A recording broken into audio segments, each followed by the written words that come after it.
Hello mindies, welcome back to channel. இன்றைக்கி என்ன video பார்க்க போகிறோம் அப்படின்னா, நீங்கள் தமிழில் பார்த்த மாதிரி வெந்தயக்களி ப்ரிப்பரேஷன் தான். பட் வெந்தயக்களியில் என்ன இருக்குது அப்படின்னு கேட்பீங்க. வெந்தயக்களி சாப்பிட்றதுக்குனே ஒரு முறை இருக்குது. அது எப்படி சாப்பிடணும், என்னெல்லாம் பண்ணியிருக்கணும் அதுக்கு முன்னாடி அப்படிங்கிறத காமிக்க போகிற வீடியோ தான். ஓகேங்களா, வாங்க வீடியோக்குள்ளே போகலாம்.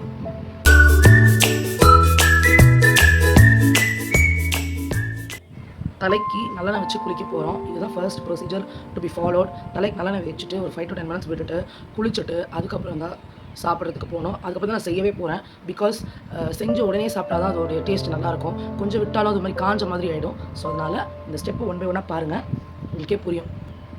நல்லா எல்லா பக்கமும் படுற மாதிரி போட்டுக்கோங்க.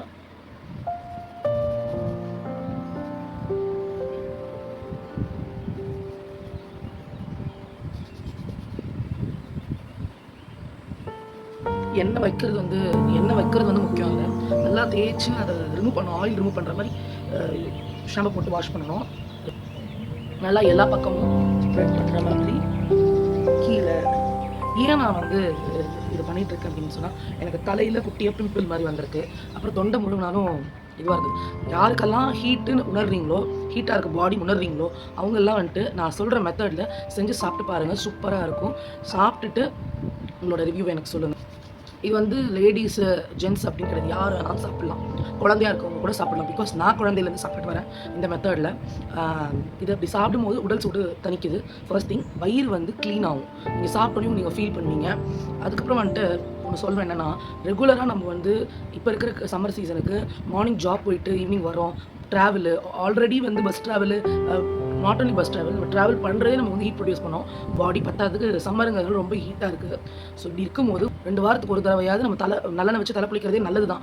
அது கூட நம்ம வெந்தயக்களி சாப்பிடும்போது இன்னும் நல்ல பெனிஃபிட்ஸை நம்ம பெற முடியும். அதனால் ஃபாலோ பண்ணுங்கள். இந்த வெந்தயக்களி சாப்பிட்டு பயன்படுங்க. கண்ணு கையில் ஒட்டினதை நான் பண்ணுறேன்.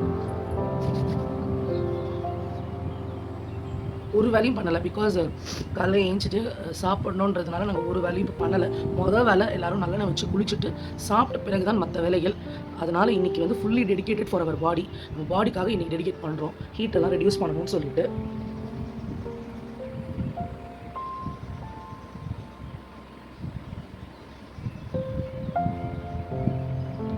இங்கே கூட வலிக்கும்.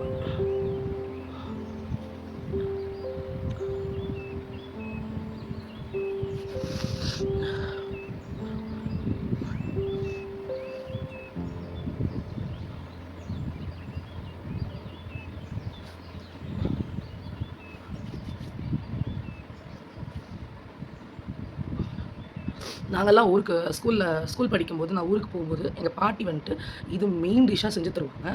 அது எனக்கு ரொம்ப பிடிக்கும் அப்போவே. அதனால் கேட்டு சாப்பிடுவோம் நாங்கள். அதுக்கு வந்து நாள் கிழமெல்லாம் பார்ப்பாங்க செய்கிறதுக்கு. ஏன்னா கசப்புத்தன்மை உடைய பொருள் விதயம்ன்றதுனால நாள் கிழமெல்லாம் பார்த்து தான் செய்வாங்க. சனிக்கிழமை செய்ய மாட்டாங்க, டியூஸ்டே செய்ய மாட்டாங்க, வெள்ளிக்கிழமை செய்ய மாட்டாங்க. இது நல்லா செய்யலாம். பட் மோஸ்ட்லி சண்டே தான் செய்கிற மாதிரி இருக்கும். அதனால்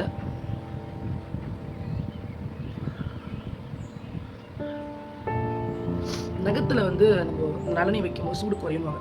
நகம், கால் நகம், கை நகத்துலலாம் வச்சு ட்ரை பண்ணி பாருங்கள். நான் எப்பயுமே தலைக்கு எண்ணெய் வச்சுருவேன். 5 to 10 minutes விடணும், ஊறணும். அதுக்கப்புறம் நம்ம வந்து எதுனாலும் பண்ணிக்கலாம்.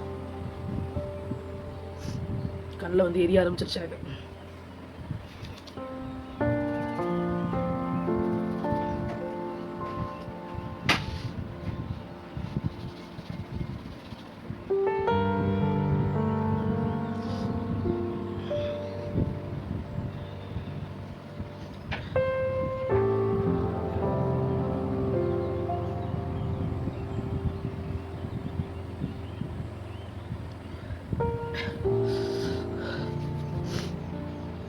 குளிச்சுட்டு வரேன்.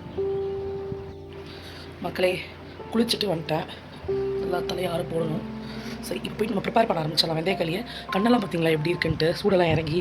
ஸோ இதுவே ஒரு ஃபஸ்ட்டு ஹீட்டை வந்து ரிலீவ் பண்ணுறதுக்கான ஃபஸ்ட்டு ஸ்டெப்பு. அதை பண்ணியாச்சு. வாங்க போய் பார்க்கலாம். ஆக்சுவலாக இன்றைக்கி 1 day கரண்ட் கட்டுன்னு சொல்லி பயந்துக்கிட்டு டைம் போகிறதுக்கு முன்னாடி அரைச்சிட்லான்னு சொல்லிட்டு என் ஹஸ்பண்ட் அரைக்க ஆரம்பிச்சிட்டாங்க. இதை நான் எப்படி ப்ரிப்பேர் பண்ணியிருந்தேன்னா, 1 டம்ளர் அரிசிக்கு 1/2 டம்ளர் வெந்தயம் எடுத்து அதை வந்து ஓவர் நைட் தண்ணியில் ஊற வச்சு அதை இப்போ அரைச்சிட்ருக்காங்க. அந்த அரைச்ச மிக்ஸு தான் நம்ம யூஸ் பண்ணி இந்த களியை பண்ண போகிறோம். தண்ணிக்கு வந்து அளவெல்லாம் கிடையாது. எந்த அளவுக்கு அது லூஸாக இருக்கோ அந்த அளவுக்கு தண்ணி ஆட் பண்ணிக்கணும். லூஸாக அதை வந்து கிண்டி வச்சுக்கணும். இப்போ இந்த காமிக்கிற மாதிரி ஒரு கல் உப்பு போட்டுக்கோங்க. ஏன்னா அதுதான் நமக்கு டேஸ்ட் கொடுக்கும். அப்புறம் அது இல்லைன்னா ரொம்ப ப்ளெயினாக இருக்கிற மாதிரி இருக்கும். ஸோ கொஞ்சம் உப்பு போட்டுக்கோங்க. ஆக்சுவலாக நான் அந்த பாத்திரம் எனக்கு பத்தலை, சரின்னு சொல்லிவிட்டு இந்த கடாயை எடுத்துட்டேன். நான் எதிர்பார்க்கல அவ்வளோ அதிகமாக வரும்னு சொல்லிவிட்டு. பட் அதிகமானதுனால நான் இந்த கடாயை யூஸ் பண்ண ஆரம்பிச்சிட்டேன். கை விடாமல் கிண்டணும், அதுதான் இங்கே மேட்ரு. கொஞ்சம் கை வலிக்கும்.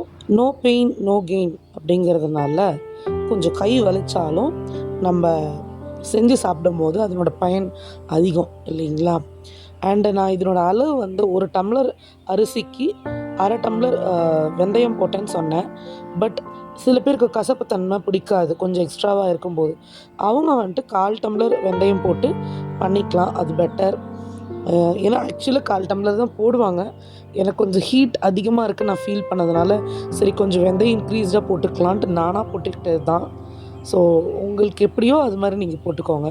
ஆனால் மெத்தட் இது தான், இப்படி தான் பண்ணணுன்றது தான் காமிக்கிறேன். ஆக்சுவலாக வெந்துருச்சுன்னா கொஞ்சம் ஒட்டாமல் வரும். ஒட்டாமல் வருதான்னு பாருங்கள். ஆக்சுவலாக தண்ணி கையில் நனைச்சிட்டு கூட நம்ம டேப் பண்ணி பார்த்தா அது கையில் ஒட்டாமல் வந்துச்சுன்னா அது வெந்துருச்சு அப்படின்னு நம்ம புரிஞ்சுக்கலாம். ஸோ இன்னும் கொஞ்சம் கிளறிட்டு அப்புறம் வாட்டர் நனைச்சி ட்ரை பண்ணி பார்ப்போம்.